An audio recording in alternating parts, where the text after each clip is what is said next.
Hey, what's going on, everyone? Today I'll be going over the Gulfstream current and the northern wall effect.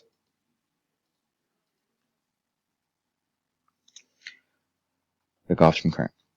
The Gulfstream current is a warm western boundary ocean current, and it drives warmer waters forward from the subtropics.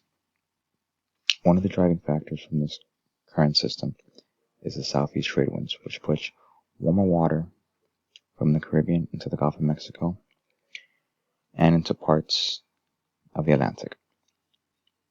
This part right here is usually dictated by Earth's rotation and Coriolis force, which pushes the warm water to the east towards the British Isles.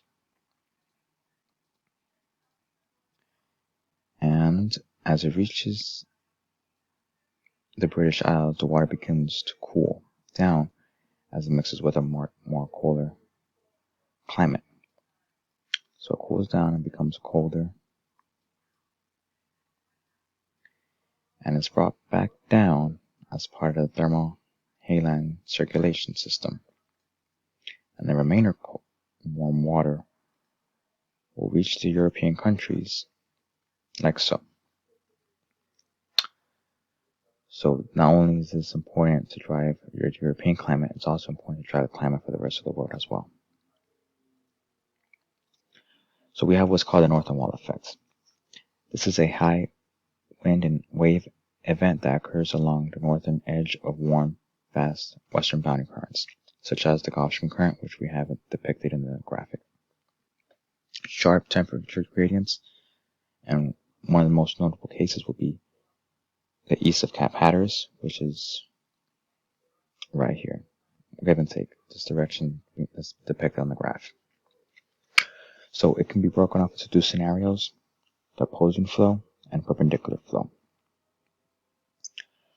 So we have right here in this area, we have what's called a maritime tropical air mass.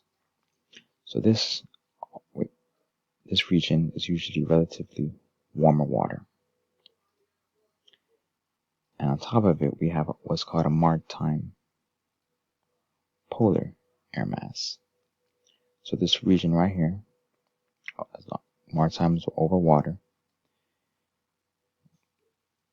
and is relatively colder waters.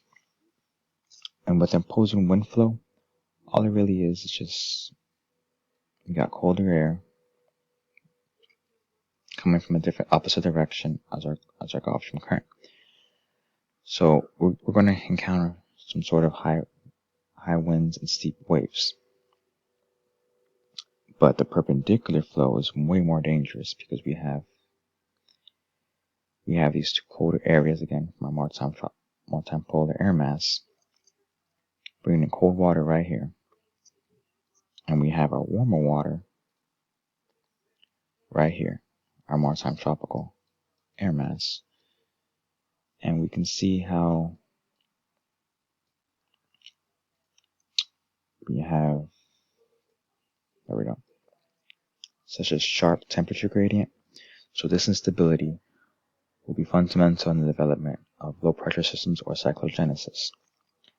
Since there is such high stabilization within the lower atmosphere, we can encounter some sort of surface low, and high winds and seas are to expected. So this is a good region to look into, especially if you live in the area, because you could encounter these explosive low pressure systems that can cause for some deadly storms along this region. That's pretty much it for today. Thank you for joining.